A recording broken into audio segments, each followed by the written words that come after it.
The sun was setting over Broken Elm Street, casting long shadows over the cracked pavement and the quiet, deserted houses that lined it. The street, once full of life and laughter, now seemed abandoned, as if it had lost its spirit somewhere in time. It had been 35 years since the disappearance of the Cooper triplets, Daniel, Evan, and Miles, but the weight of their absence still hung heavy in the air. The street felt like a memory, frozen in time, holding its breath as though waiting for something to return. The house at 214 Broken Elm Street stood at the end of the cul-de-sac, its once vibrant paint now peeling, its windows dark and vacant. For 3 decades it had been a monument to the unknown, a place where neighbors spoke in hushed tones, glancing nervously at the house as they passed. The Cooper family had lived there, 3 identical boys playing in the yard, a father coming home from work, a mother calling them in for dinner. But that was all a long time ago. The day the triplets vanished, the street had been full of their laughter.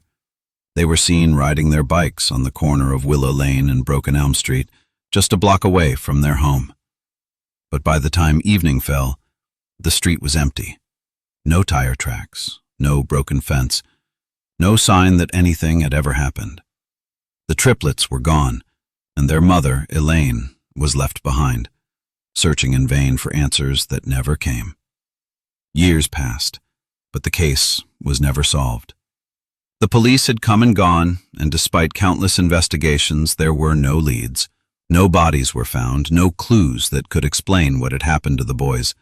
The case was eventually closed, but for Elaine, the search never stopped. She kept their pictures, their memories, clinging to the hope that somehow, somewhere, they would be found. Broken Elm Street, once a place of joy and innocence, had become a ghost town. Neighbors moved away. The windows of the Cooper house remained dark, and the triplets' story faded into the shadows. But in the heart of the street, in the heart of Elaine, the mystery never died. The memory of those boys, identical in every way, remained alive, locked in a moment of time, waiting for someone to remember. Then, on one fateful day, everything changed. A young couple, Ben and Laia Ramirez, moved into the house across the street, eager to begin a new chapter in their lives. They had heard the rumors, of course, the stories about the Cooper family and their missing sons. But to them, it was just that, a story, a distant memory that didn't seem real.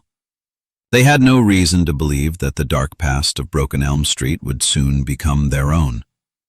It was a typical day in early June when Ben, sweating from the heat, found himself standing in the garage of their new home. The house was old, a bit run down, but it had potential. He had already begun tearing down the walls, hoping to bring some life back to the space. But as he plywood, something didn't feel right. "Why is there framing where it shouldn't be?" he muttered to himself. The plywood cracked under the pressure, and behind it there was a hidden section of the wall, sealed off from the rest of the garage. Laia, busy sorting through boxes in the driveway, heard his voice and walked over. "What's going on?" she asked, wiping the sweat from her brow. "I don't know," Ben said, his voice cautious. "This whole section of the garage, it looks like someone boxed it off on purpose." Laia raised an eyebrow. "You think we're about to find treasure or a family of raccoons?" she joked. Ben gave a half smile but didn't answer. His hands trembled slightly as he grabbed the crowbar and worked at the wooden panels. With a sharp crack, the wall gave way and a cloud of dust poured out. For a moment, the sunlight from the small garage window shimmered in the air, casting an eerie glow over what lay inside.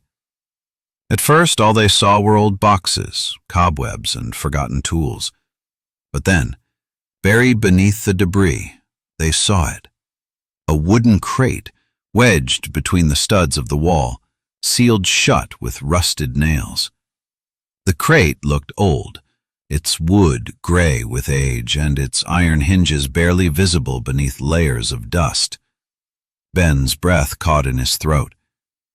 He approached the crate cautiously, then turned to Laia. "This doesn't feel right. Laya, her curiosity piqued, stepped closer. She watched as Ben pried open the lid, the nails cracking with each turn. Inside, the contents were hidden beneath layers of dust. As they cleared away the debris, the items began to reveal themselves. Strange, out-of-place objects that shouldn't have been there. The toy fire truck, its wheels long gone, a tangle of yo-yos, a laminated school library card with the name Evan Cooper written on it in blocky handwriting, a red and blue spiral notebook filled with backward letters and stick figures, and at the very bottom of the crate, a faded Polaroid photograph. Laya picked up the photograph carefully, her hands trembling. "Oh my God," she whispered. The photo was of 3 identical boys, smiling at the camera in matching red jackets. Their arms were draped over each other's shoulders, and behind them was the unmistakable shape of the house across the street, still standing, still crooked as it was when the photo was taken. She turned the photo over, hoping to find some clue, but there was nothing. No date, no names, nothing to explain who these boys were. Ben stood motionless, his eyes fixed on the photograph. "Triplets," he said softly. "I think so." Laya swallowed hard. "They look just like the boys, the ones who disappeared." The air around them seemed to grow colder.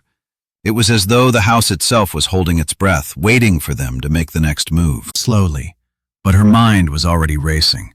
There was something more to this, something that felt wrong in the very core of her being. She had to know who these boys were and why they had been hidden in the walls of a house no one had lived in for decades. And so, the search began, not just for answers, but for a truth buried beneath the surface of Broken Elm Street. A truth that would shake the town to its core and finally reveal the fate of the Cooper triplets. The discovery of the crate in the garage was just the beginning. For Ben and Laya Ramirez, the quiet life they had hoped for on Broken Elm Street began to unravel in ways they never could have anticipated. After the photo of the triplets had been uncovered, the sense of unease only grew stronger. Laya couldn't shake the feeling that they were standing on the edge of something dangerous, something much bigger than just an old house being renovated. The picture of the triplets, 3 boys, identical in every way, stayed with her as she laid awake that night, staring at the ceiling. The next morning, after a sleepless night filled with anxious thoughts, Laya began her search. She knew the missing triplets had disappeared more than 30 years ago, but the urgency in her gut told her that she needed to know more, much more. She sat at the kitchen table, scrolling through the news archives on her laptop. It didn't take long before she found what she was looking for, missing persons report. Daniel, Evan, and Miles Cooper, age 7, were last seen riding their bikes home from school in Rosewood County, Texas, on the corner of Broken Elm Street and Willow Lane. There were no signs of a struggle or foul play. The case is still open. The article was dated 1989, the year the boys had vanished. Laya's heart raced as she read the details, trying to piece together a timeline that might lead her to something more. The article mentioned neighbors recalling the boys laughing and riding their bikes, but no one had seen anything after that. The police report had been brief, almost too brief, but there was something about the mention of Broken Elm Street that stuck with her. She turned to Ben, who was busy in the yard removing some old bushes that had overgrown around the front steps. She called to him, her voice shaking slightly. "Ben, you need to see this." Ben walked into the house, wiping his hands on his jeans. "What's up?" he asked, glancing at the screen. "I found the missing persons report for the triplets," Laya said, tapping the screen with her finger. "They disappeared from this street. From right here." Ben frowned, looking at the screen and the blurry photograph of the 3 boys that had been included in the report. "That's unsettling," he said quietly, sitting down beside her. Laya nodded, her mind already spinning with questions. "But that's not all. There's something else." She clicked on the next link. It led to a deeper archive, missing children, unsolved cases. The more she read, the more she realized how many children had disappeared in this area over the years. Some cases closed, others never solved. But none had the same eerie connection to Broken Elm Street. "This isn't just a missing persons case," she muttered. "It's something bigger." Ben leaned over her shoulder, glancing at the article she had pulled up. "Do you think the boys are still here? Somewhere in this house?" Leah wasn't sure what to believe anymore. The discovery of the crate, the old toys, the school library card, the notebook filled with strange drawings couldn't be a coincidence. There was a reason they were hidden away, sealed behind the walls of a house no one had cared to renovate for years. The thought lingered in the air like an unspoken question. Why had someone gone to such lengths to keep these items hidden? And why had it taken so long for anyone to find them? Ben, looking troubled, finally broke the silence. "Maybe we should go speak to the neighbors. They might remember something." Leah agreed, and later that day they went across the street to the modest brick home where the Cooper family had once lived. The house was quiet, as it always had been since the disappearance. Its lawn was slightly overgrown, and the porch had the same creaking awning that had been there in the photo. But there was no sign of life, no movement behind the windows. They knocked at the door. After a few moments, an older woman opened it. Her hair was white at the temples, her face lined with age, but there was a sharpness in her gaze, a quiet strength that made Leah pause. "Yes?" the woman asked, her voice cautious but polite. "Hello," Leah said, offering a friendly smile. "My name is Leah Ramirez, and my husband and I just bought the house across the street. We've been doing some renovations and we found something in the garage, a crate with some old belongings inside. We think they might belong to the Cooper family." The woman's face remained impassive, but Leah could see a flicker of recognition. "Cooper," she repeated softly. "The Triplets?" "Yes," Leah said, nodding. "The missing boys, Daniel, Evan, and Miles. They disappeared in 1989. For a long moment the woman didn't say anything. Then, slowly, she stepped aside, opening the door wider. "Come in," she said. "I think I know what you found." Elaine Cooper, the mother of the missing boys, sat down with Leah and Ben in her dimly lit living room. The place was neat, but clearly aged, with floral wallpaper peeling slightly in the corners. On the mantel sat 3 identical silver frames, one for each of her sons. Each frame held the same school portrait, smiling identical faces, round cheeks, and eyes that glowed with innocence. Elaine's hands shook slightly as she spoke, but her voice remained steady. "I've lived here for years," she said, her voice barely above a whisper, "and I never stopped thinking about them. Not for a single day. I kept their pictures, their memories. But no one ever told me what happened. No one ever gave me answers." Leah's heart ached for her. The photo of the boys, their innocent faces frozen in time, seemed to be all Elaine had left. "We found a photograph of the triplets in the crate," Leah said gently. "It's the same one in the missing persons report. The boys, identical as always." Elaine's eyes flickered and she reached for the photograph Leah had pulled from the crate. She held it in her hands, her thumb brushing over the edges like she was searching for something, some sign, some clue that might explain what had happened. For a long moment the room was silent, save for the soft rustling of the photo as Elaine turned it over in her hands. Then, finally, she spoke. "That day, they were taken. I know it. I can feel it in my bones. They didn't just disappear. Someone made them disappear." Ben and Leah exchanged a look, knowing there was more to this story than anyone could have imagined. They had just scratched the surface, and the deeper they went, the darker the secrets of Broken Elm Street seemed to become. The room fell into a heavy silence as Elaine clutched the photo of her boys, her fingers trembling. Leah and Ben exchanged uneasy glances.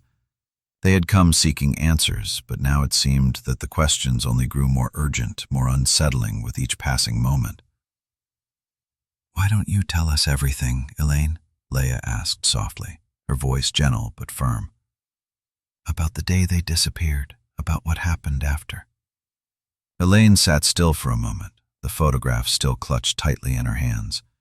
Her eyes were distant, lost in memories that clearly pained her to recall. Finally, she sighed deeply, as if steeling herself to relive the most painful chapter of her life.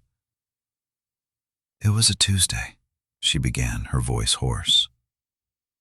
"I remember it so clearly. The sun was shining. The air smelled like spring. It was the kind of day where you think everything will be all right. The boys were excited to get their bikes. They'd been saving up, riding them to school every day. They were so proud of those bikes." She paused, her gaze distant, lost in the memory. "They were supposed to come home from school, but they never did.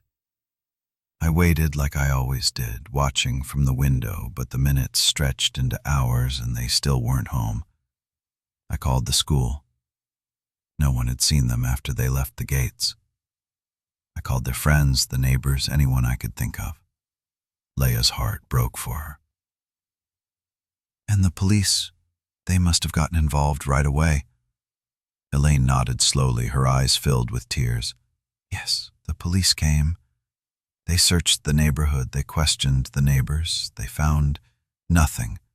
No signs of a struggle, no tire marks, no footprints, no sign of where they went. The case was leaned forward. "Did anyone seem suspicious? A neighbor?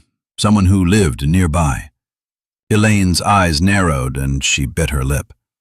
"There was one person, a man named Vernon Hale. He lived in the house across the street from us. He was a recluse, kept to himself mostly. I didn't think much of him at first, but then I started noticing things. The boys used to play with his dog, Brutus, a golden retriever. They'd pet him when they passed by, even though I always warned them not to talk to strangers." Elaine paused, her face tight with the effort of recalling the past. "One evening, I saw them talking to Vernon in the yard. Brutus was there wagging his tail and the boys were laughing. It seemed innocent enough, but now, looking back, I wonder, was it just a coincidence that they were seen with him that day?" Leia felt a chill run down her spine. "You think Vernon had something to do with their disappearance?" Elaine shook her head slowly. "I don't know, but after they disappeared, I couldn't shake the feeling that something was wrong. I never trusted Vernon after that, but no one ever thought to investigate him. He had an alibi. He was out of town when the boys vanished, but it just didn't sit right with me." "Did you ever talk to him about it?" Ben asked. Elaine shook her head. "No, I wish I had, but I couldn't bring myself to confront him, and when he died a few years later, I thought the mystery would die with him. But now, with what you found..." Her voice trailed off, and for a moment the room was filled with the heavy silence of unsaid words. Leia and Ben sat there, their minds racing as the weight of Elaine's words sank in. Ben finally broke the silence. "Do you think it was Vernon who hid those things in the garage? The crate, the toys, the photo?"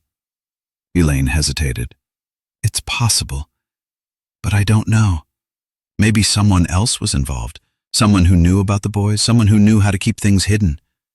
Leia stood up, her mind turning over the new information. "We need to investigate Vernon. We need to find out more about him. Maybe we can uncover something that will help us understand what happened to the boys." Elaine nodded, her eyes filled with a quiet determination.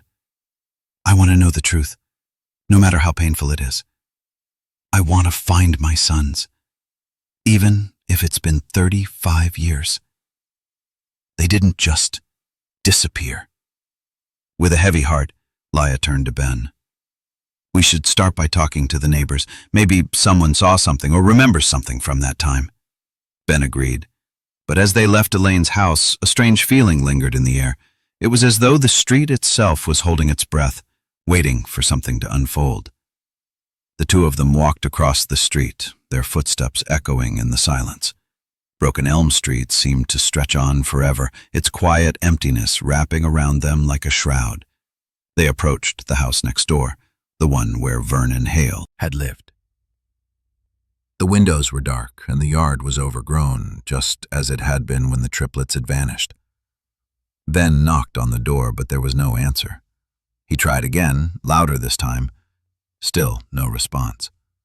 After a few more attempts, he turned to Leia, his expression frustrated. "It looks like no one's home," he said. "What do we do now?"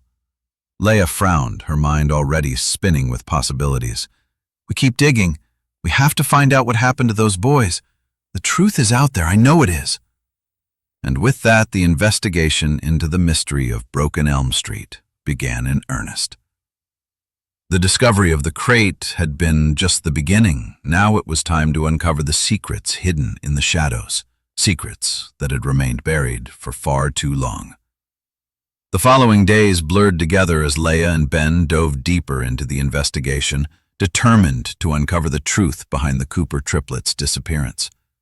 The eerie silence of Broken Elm Street hung heavy in the air, but nothing weighed more on Leia's heart than the pain in Elaine's eyes when she had spoken of her sons.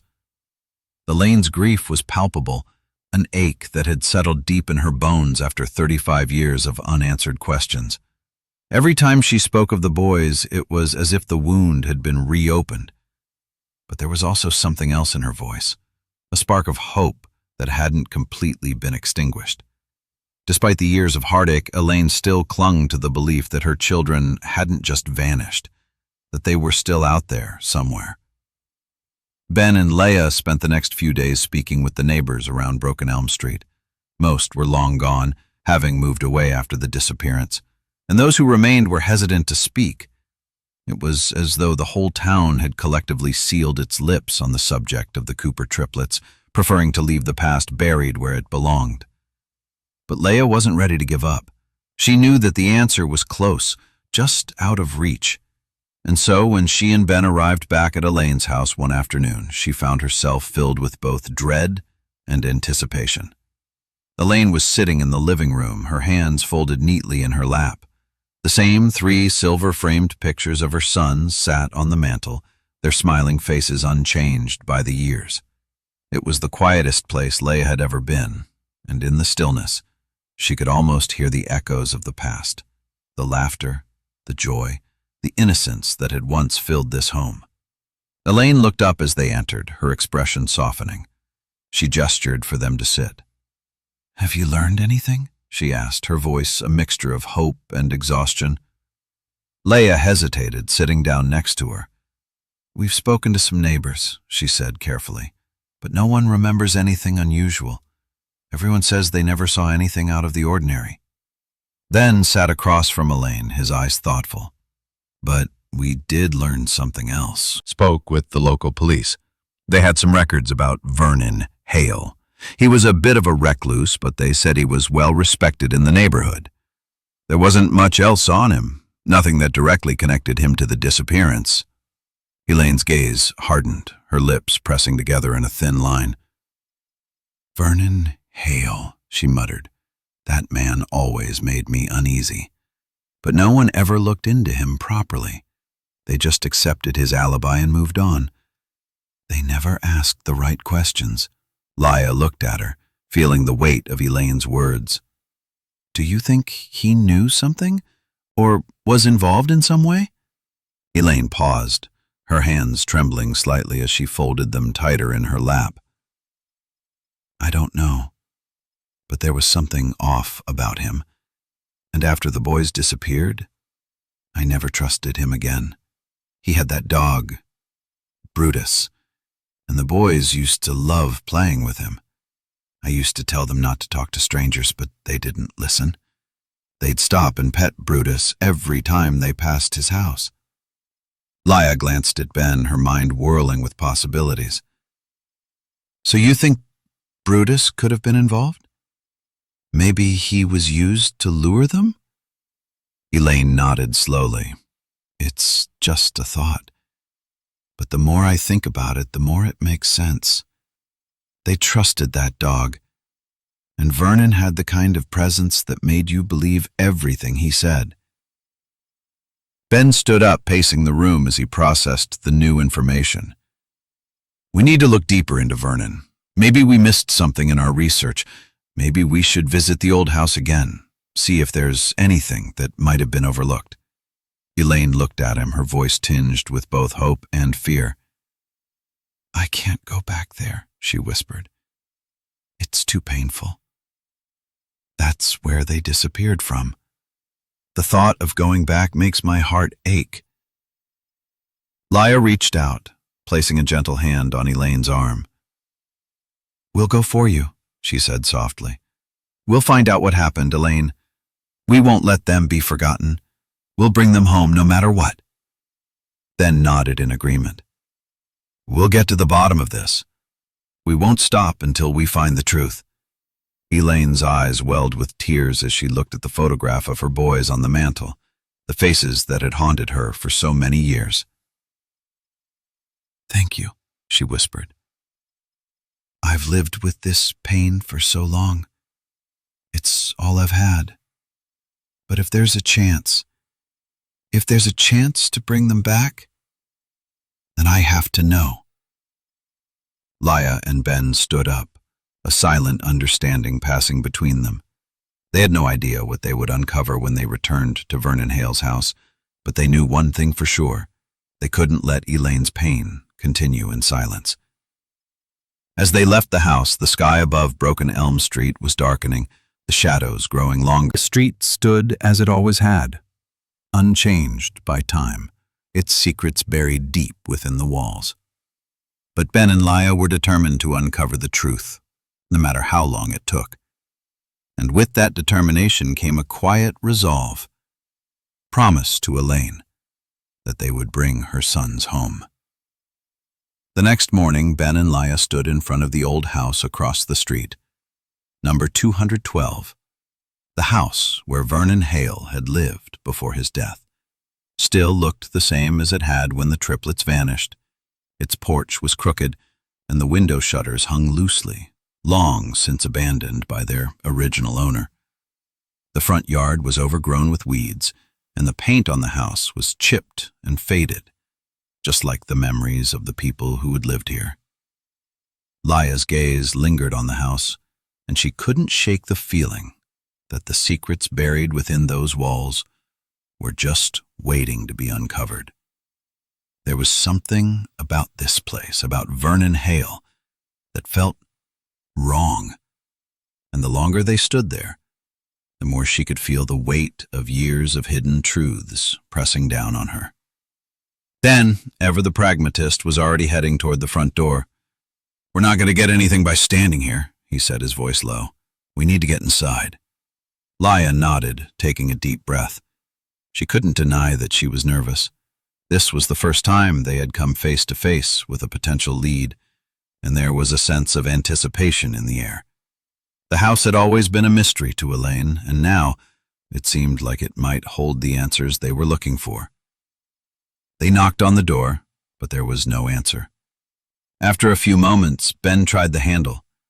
To their surprise, the door creaked open, revealing the dimly lit interior. The air inside smelled musty, as though the house hadn't been aired out in years. The floorboards creaked underfoot, and dust covered every surface. "We'll just take a quick look around," Ben said, his voice cautious. "Don't touch anything. We don't want to disturb any potential evidence." Laya followed him inside, her heart pounding in her chest. The silence of the house seemed almost unnatural. There were no signs of life, no sign that anyone had lived here for a long time. The furniture was covered in white sheets, and the windows were covered with thick, heavy curtains that blocked out the sunlight. It felt like stepping into a time capsule, frozen in time. As they walked through the house, Laya's eyes scanned every corner, looking for anything that might seem out of place. And then she saw it. A small wooden box sitting on a table near the back door. The box was old, and its surface was scratched and worn as if it had been handled many times. "Do you think this is something we should check?" Laya asked, her voice barely above a whisper. Ben glanced at the box and nodded. "Let's see what's inside," and lifted the box, his fingers trembling slightly as he opened the lid. Inside there were a few pieces of paper, letters, yellowed with age, and what appeared to be a small journal. Leia's eyes widened as she looked closer. "Is that what I think it is?" she asked, her voice filled with awe. Ben carefully pulled out the journal, dusting it off as he held it in his hands. The leather cover was cracked, and the pages inside were fragile, but the writing on them was still legible. "Looks like it. The journal. We should take a look at it." Leia felt a shiver run down her spine as she watched Ben flip through the pages. The handwriting was neat but erratic, as though the author had been in a hurry. The entries were dated from the early 1990s, around the time when the boys disappeared. Ben stopped on one particular page, his finger tracing the words. "This one's dated just a few months after the triplets went missing," he said, his voice low. "It's from someone named Vernon." Leia leaned in, trying to make sense of the faded words. They're settled now. They've learned to follow the rules. It took time, but now they know what happens when they don't obey. Miles is still struggling, but the others, Daniel and Devon, they're adjusting. I've kept them safe. I've given them a place to be. Leia's heart skipped a beat as she processed the words. It was clear from the journal entry that someone who identified themselves as Vernon, had been keeping the boys hidden, keeping them safe in some twisted way. Ben continued to read aloud.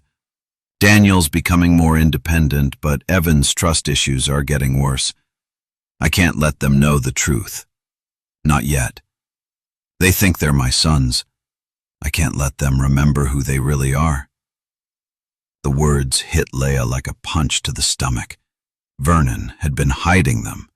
He had been playing the role of a father figure, keeping the boys under his control, erasing their memories and giving them false identities. She looked at Ben, her eyes filled with disbelief and horror. "Do you think this journal could be from Vernon Hale?" she asked, her voice trembling. Ben nodded grimly. "It makes sense. He was the one who had the boys before they disappeared, and if he was involved in their abduction, it would explain everything. The boys weren't just lost, they were taken." Leia felt a surge of anger flood through her. This man took them, hid them, and erased their lives. We have to find out where they are now. We need to bring them home. Ben closed the journal, his expression determined. "We will. We've come this far and we're not stopping now. But we need to get more information. We need to understand how far Vernon's control over them went." They stood there in the dark house, the journal now in their possession, and for the first time, they felt like they were on the right track. The secrets of Broken Elm Street so long were beginning to reveal themselves, and with each new discovery, the mystery surrounding the Cooper triplets was starting to take shape. Back at their home, the journal was spread out on the kitchen table.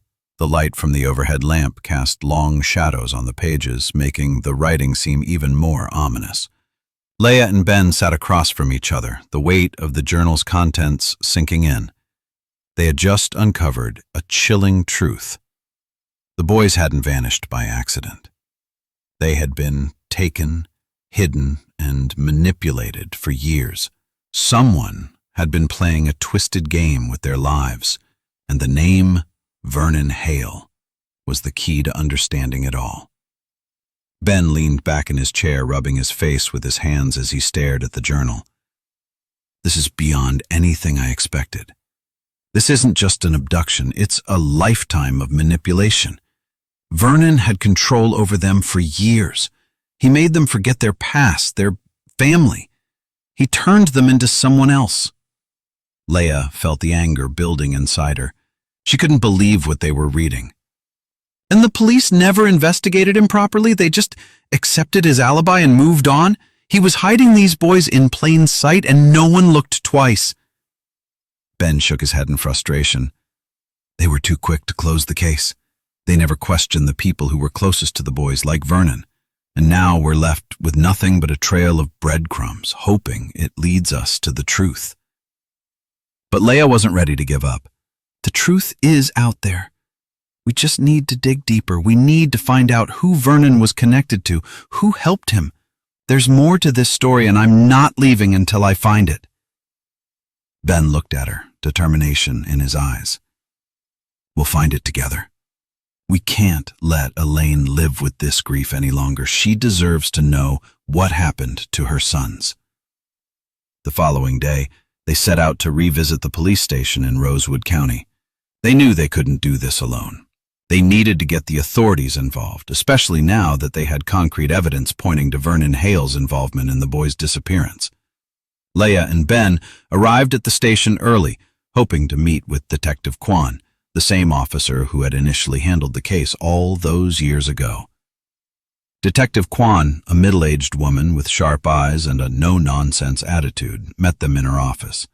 She listened carefully as they laid out everything they had uncovered: the journal, the connection to Vernon Hale, the manipulation of the boys' identities.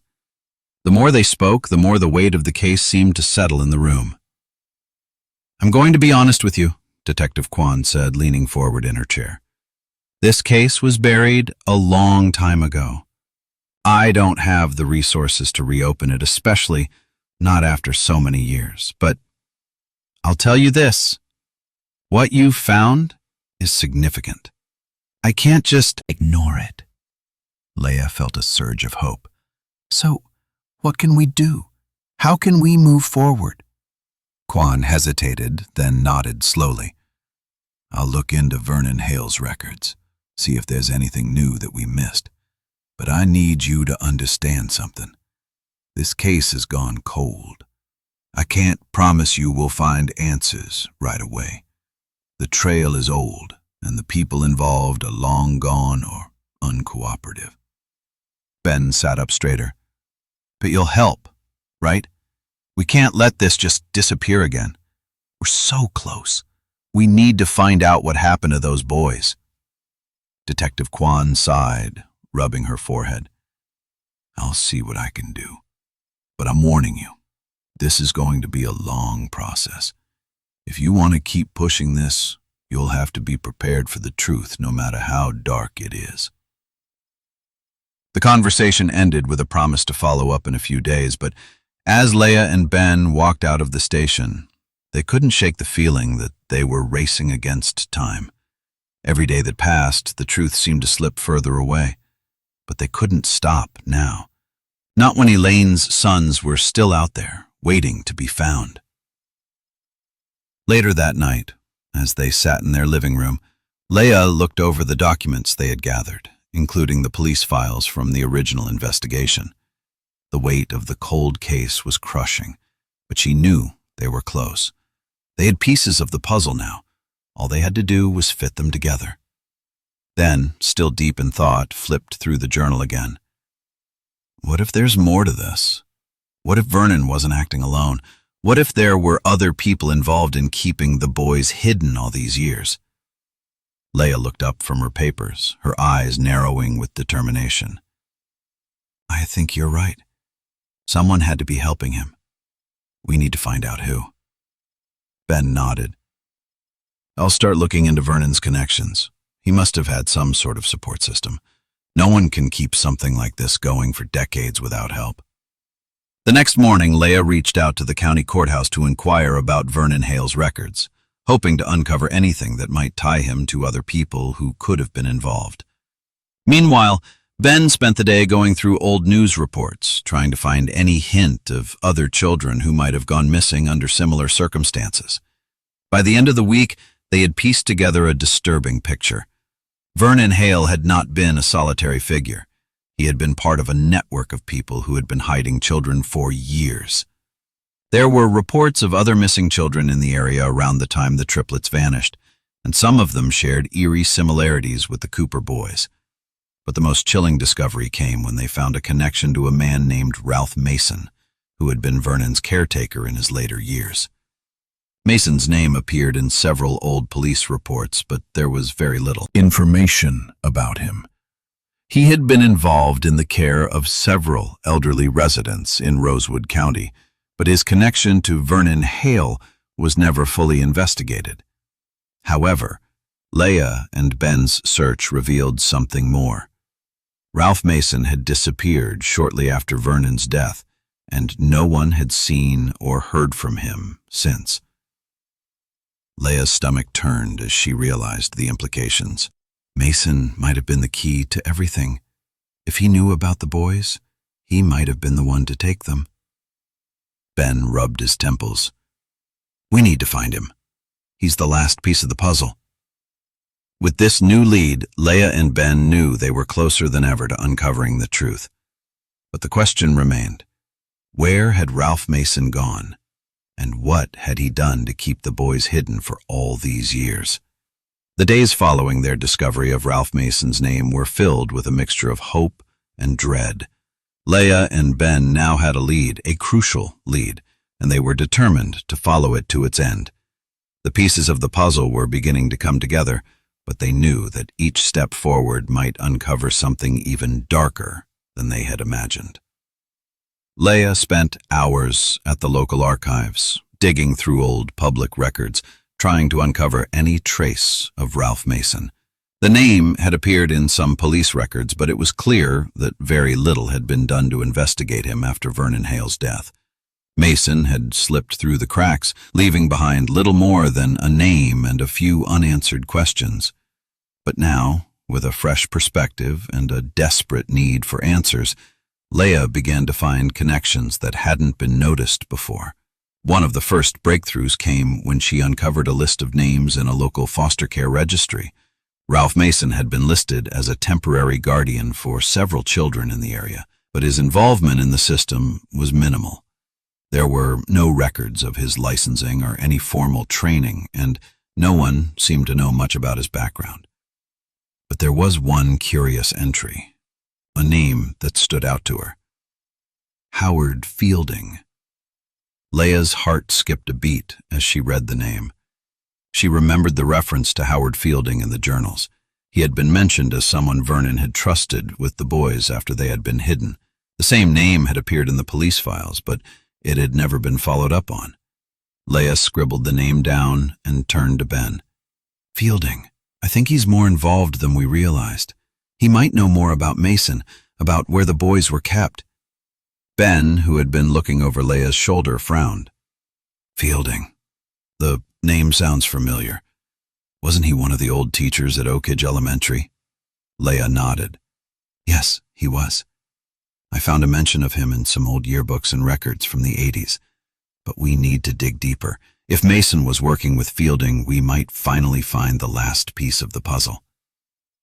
The two of them spent the next few days researching Howard Fielding, reaching out to anyone who might remember him, and scouring the local archives.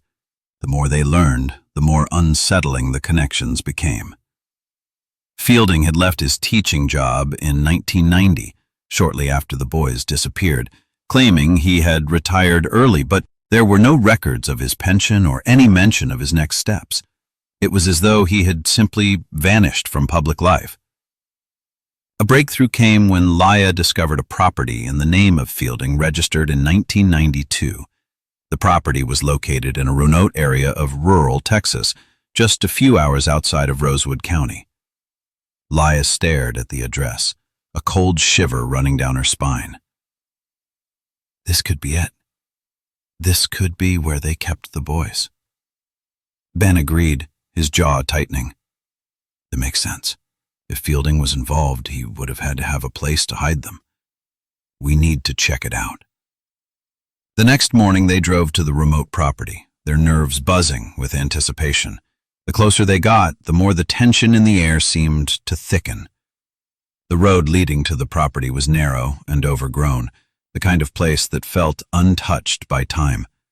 They passed through fields and past old barns, the world around them quiet and still. When they finally reached the property, Leia's heart sank. It was a small, run-down farmhouse with an overgrown yard. The place looked abandoned, yet there was something off about it. It didn't feel like a place that had been empty for years. There was an unsettling stillness about it, as if someone was watching from the windows, waiting for them to arrive. Ben stepped out of the car first, his eyes scanning the property. This is it. This is the place. Leia followed him, her heart pounding in her chest. The air felt thick with secrets, the kind that had been buried for years. If this is where they kept the boys, we need to be careful. We don't know what we're going to find. They approached the farmhouse cautiously, moving through the tall grass that surrounded it. The door was locked, but there was a small window on the side. Ben crouched down and peered through it, his face darkening. "There's something inside," he said, his voice tense. "I can see furniture. Looks like someone's been living here." Leah felt a chill run through her. "We need to get inside," she whispered, her voice barely audible. They circled the house, looking for another way in. Eventually, they found a back door that had been left slightly ajar. It creaked as they pushed it open, and a musty smell wafted out. They stepped inside carefully, their footsteps echoing in the silence. The interior was eerily quiet, the furniture covered in dust and cobwebs. It looked like a place that had been abandoned for years, but there were signs of recent activity. A coat hung on a hook near the door, and the smell of stale food lingered in the air. Children's toys, some familiar, others not, lay scattered across the room. She stepped closer, her heart racing. Among the toys there was a small red lunchbox, nearly identical to the one they had found in Vernon Hale's garage. Ben crouched beside her, his eyes wide with disbelief. This is it. This is where they kept them." Leah picked up the lunchbox carefully, her hands trembling. She opened it, and inside she found a few old school papers, a small toy car, and a picture, one of the triplets, smiling and holding hands, taken years before they disappeared. "They were here," Leah whispered, her voice choked with emotion. "They were kept here. This is where they were hidden." Ben stood up, his eyes dark. "This place is a prison. Vernon and Fielding, this is where they held the boys. They kept them here, locked away from the world." Leah's mind raced as she processed the implications. They had found the boys' hiding place, but now the question was, what had happened to them once they were kept here? And who else was involved? The answers were beginning to surface, but there was still so much left to uncover. Leah and Ben knew they couldn't stop now. They were closer than ever to bringing the triplets home, but the truth was still out there, hidden beneath years of lies and secrets. The discovery of the lunchbox was a turning point in Leah and Ben's investigation, but it was only the beginning of the deeper mystery that lay hidden beneath the surface. The farmhouse, once a place of supposed shelter and safety, had become a place of captivity, and the pieces of the puzzle they had so desperately sought were now beginning to fall into place. But questions remained unanswered, questions that tugged at Leah's heart and refused to let go. As they stood in the room holding the lunchbox that once belonged to the Cooper triplets, the weight of the moment hit them both. They were no longer just searching for clues. They were piecing together the broken fragments of a story that had been concealed for far too long. And the truth was dark, twisted, and buried under layers of deception. Leah turned the lunchbox over in her hands, her fingers tracing the worn edges. The red metal had dulled with age, and the handle was rusty, but it still held the memory of the boys, of a time when they had been innocent, when they had been loved and cared for by their mother. "We found where they were kept," Ben said quietly, his voice heavy with the gravity of the discovery. "But it's not enough. We need to find out what happened to them, what Fielding and Vernon did to them after they were brought here." Leah nodded, her heart sinking as she stared at the toys scattered across the floor. This house wasn't just a hiding place, it was a prison. But what happened to the boys? Were they kept here all these years? And who else was involved in their disappearance? Ben stood up, his jaw tight with frustration. "We need to find out more about Fielding, about his connections. Maybe he had someone helping him keep the boys hidden. If we can figure out who else was involved, we might finally have the answers we're looking for." Leah agreed, but the more they uncovered, the more they realized just how complicated the situation had become. Fielding had been a trusted figure in the community, and his connections to Vernon Hale were only the beginning. There were still too many unanswered questions, too many pieces of the puzzle that didn't quite fit. They spent the next few days revisiting every lead they had, reaching out to old acquaintances of Vernon and Fielding and digging through records that had been long forgotten. The more they looked, the more they discovered about the network of people involved in hiding the Cooper triplets, and the more they uncovered, the more the situation became clear. The triplets hadn't just been hidden. They had been erased.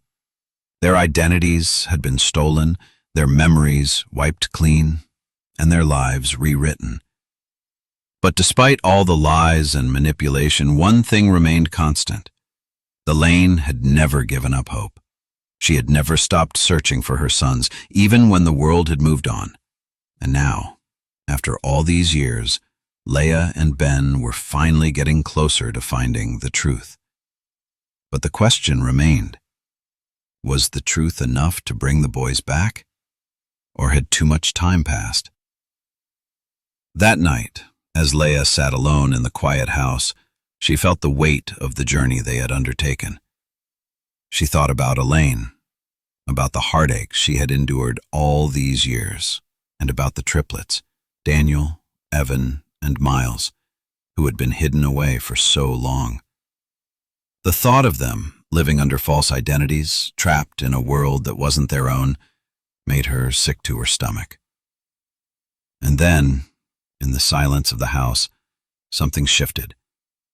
Leah's thoughts turned to the future, to the triplets and their future, and to the possibility of finally bringing them home.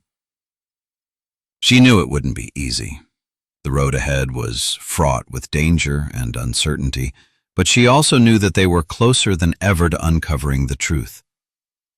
The next morning, Leah woke early, her mind still racing with thoughts of the boys.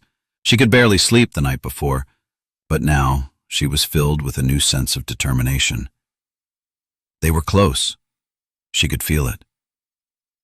Ben and Leah spent the entire day reaching out to more contacts, trying to uncover more information about Howard Fielding and Ralph Mason. They discovered that Fielding had moved to a small town in Arizona after his early retirement, and they learned that he had maintained a private farm under the name Howard's Haven for Hope, a place for troubled youth. It was too much of a coincidence.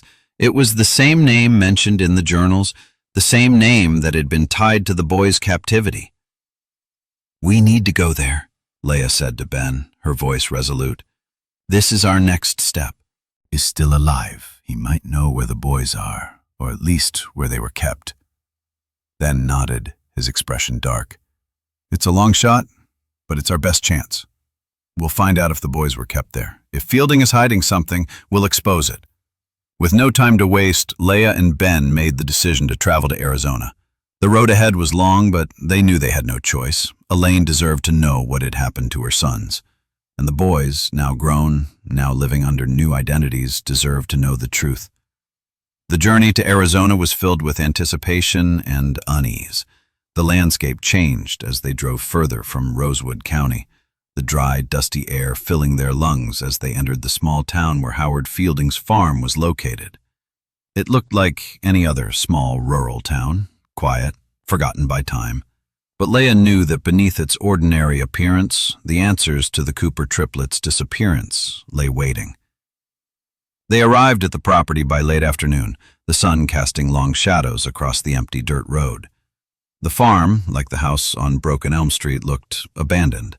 The farmhouse was old, its windows boarded up, and the yard was overgrown with weeds. But there was something about it that felt different, something that seemed to hum with hidden tension. "We're here," Ben said quietly, glancing at Leah. "Let's find out what Fielding's been hiding."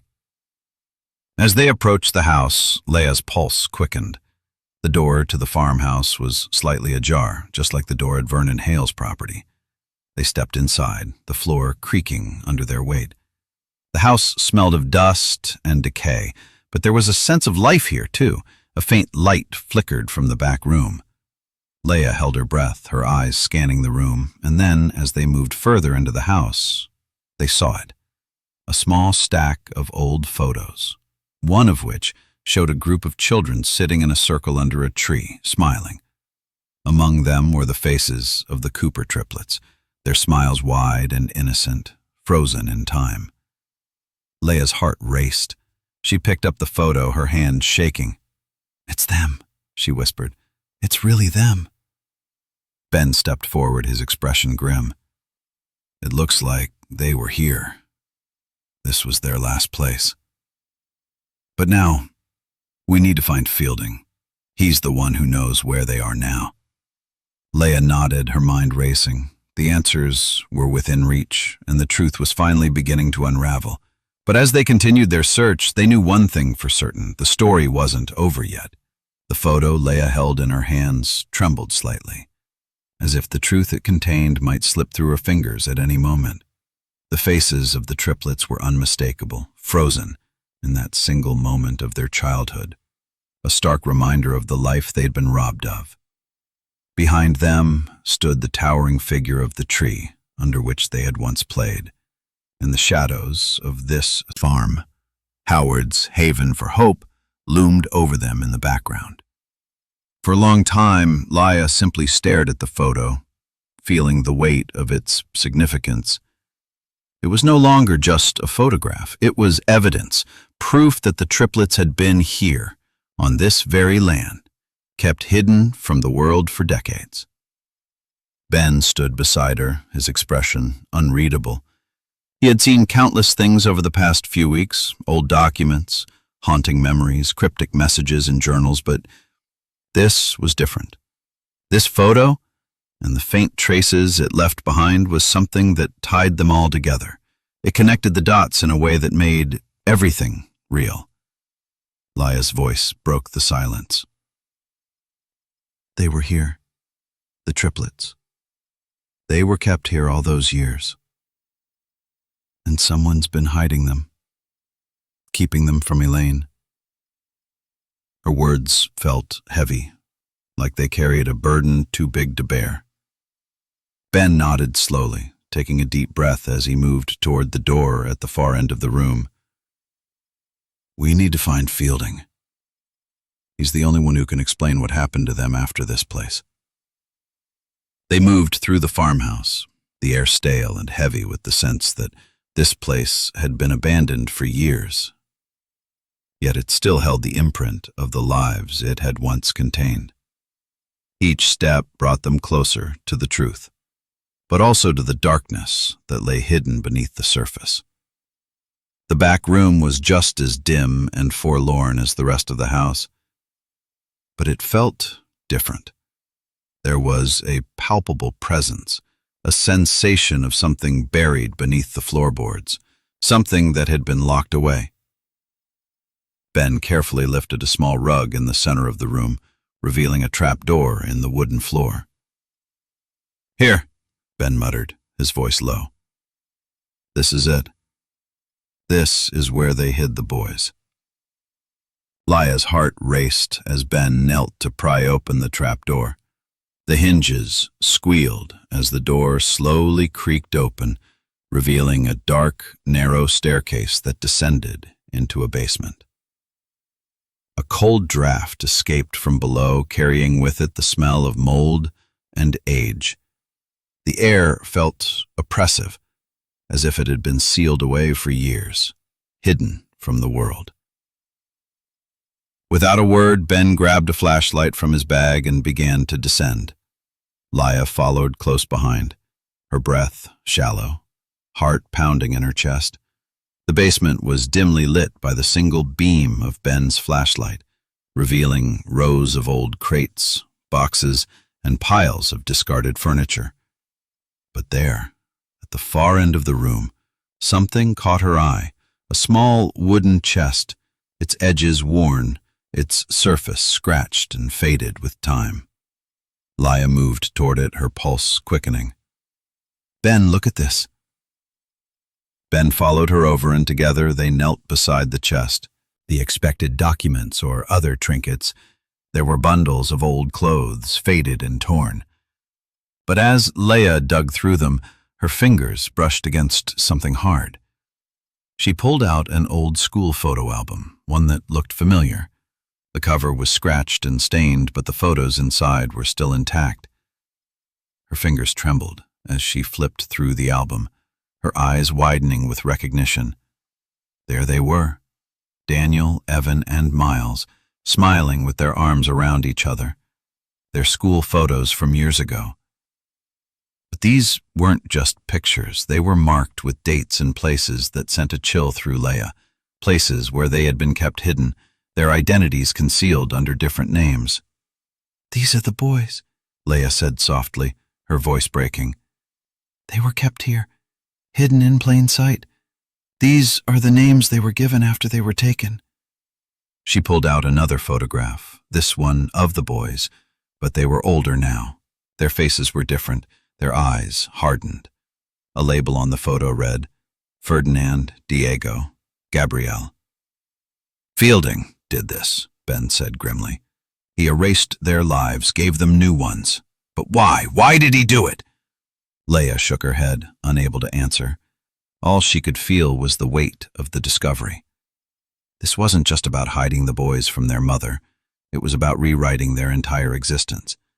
Fielding had given them new names, new identities.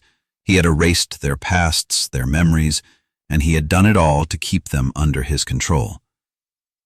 They stood in silence for a long moment, the realization of what they had uncovered settling heavily in the air.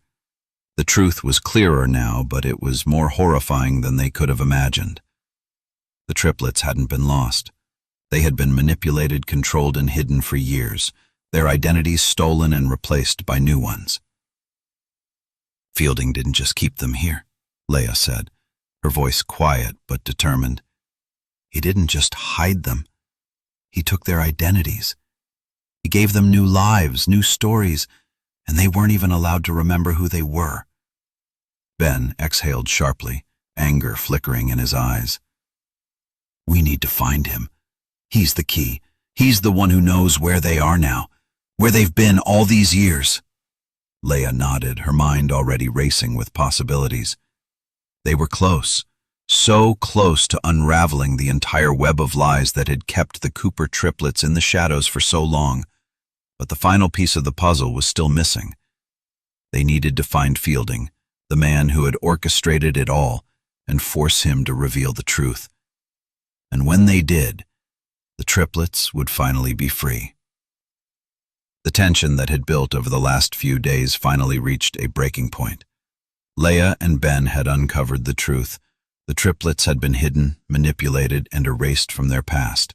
The very people who should have protected them, who should have been their family, had instead locked them away, creating false identities and forcing them to live lives that weren't their own. The truth about Fielding and his involvement in the Cooper triplets' abduction was clear now. But there were still so many unanswered questions. The discovery of the old photographs, the stolen identities, the records of the boys being given new names, it all pointed to one thing. They were not just victims of an abduction. They were victims of a much larger, more complicated scheme. They had been hidden away, not just for their own safety, but for someone else's gain. Fielding, Vernon Hale, and possibly others were all pieces of the same puzzle, and the final piece was still missing. Ben and Leia knew what they had to do next. They needed to find Howard Fielding. They needed to confront him, ask him questions, and make him answer for the years of suffering the triplets had endured. But they also knew that finding Fielding would not be easy. He had gone into hiding, and the trail had grown cold. Despite their frustration and the mounting pressure, Leia and Ben pushed forward, knowing they couldn't stop now. They reached out to Detective Kwan, hoping to get more information about Fielding's whereabouts. They spent hours scouring the county records, looking for anything that could point them in the right direction. Eventually, they learned that Fielding had moved to a small town in Arizona, where he had purchased a piece of land under a fake name in the early 1990s. With this new lead, Leia and Ben packed their bags and set off for Arizona. The journey was long, and the road ahead seemed uncertain, but they were determined. They knew they were getting closer to the end of this chapter, and they couldn't afford to back down now. The small town they arrived in was eerily quiet, much like the town they had come from. The buildings were old, the streets narrow, and there was a sense of isolation in the air. It felt like a place where secrets were kept hidden, where things were buried beneath the surface just waiting to be uncovered. They visited the local records office and managed to track down Fielding's property. The farmhouse he had bought in the early 90s was still standing, though it had clearly been abandoned for years. As they approached the property, Leia couldn't help but feel a mixture of dread and hope. They were about to confront the man who had played such a large part in the triplets' torment.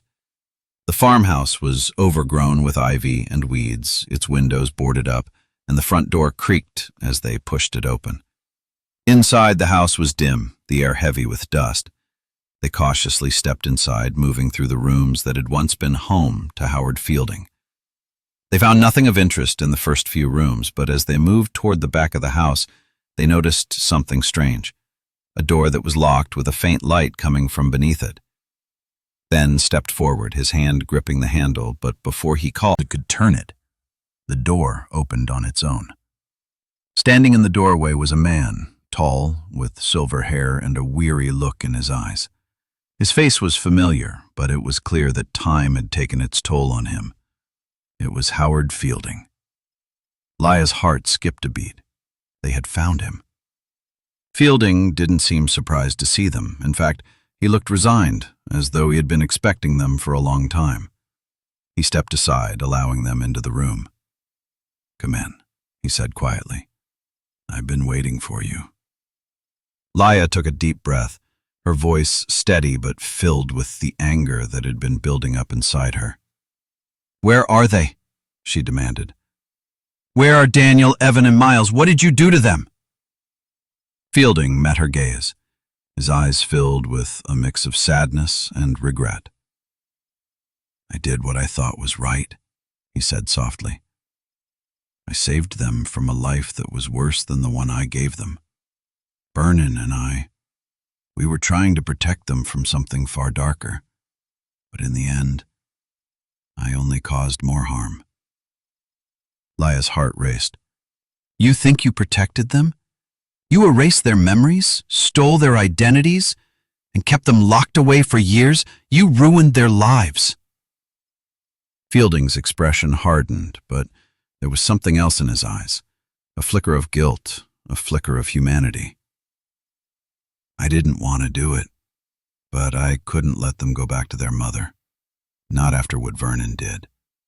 The boys were in danger." Ben's voice cut through the silence. "What danger? Who was trying to hurt them? Why didn't you ever tell Elaine?" Fielding sighed, his shoulders slumping. "Vernon Hale had enemies, people who wanted to use the boys for something darker, something I couldn't let happen. I made a choice. I thought if I kept them hidden, they would be safe, but I was wrong. I was selfish. I wanted to keep them for myself." Leia felt a cold fury building in her chest. "You didn't protect them. You kept them prisoner. You stole their childhoods. You erased everything they were." Fielding looked away, his eyes clouded with regret. "I never wanted this for them, but I thought I was doing the right thing. They were my responsibility. I never meant for it to go this far." Leia shook her head, tears threatening to spill from her eyes. "You stole their lives. You kept them from the world, from their mother, from their real selves. And now, after all this time, you think you can just explain it away?" Fielding remained silent, his eyes filled with the burden of guilt that he had carried for so many years. Ben stepped forward, his voice calm but resolute. "Where are they now?"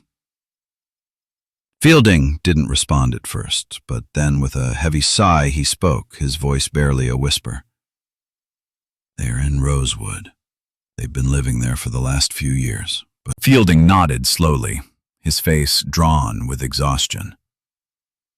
"I will take you to them, but be prepared.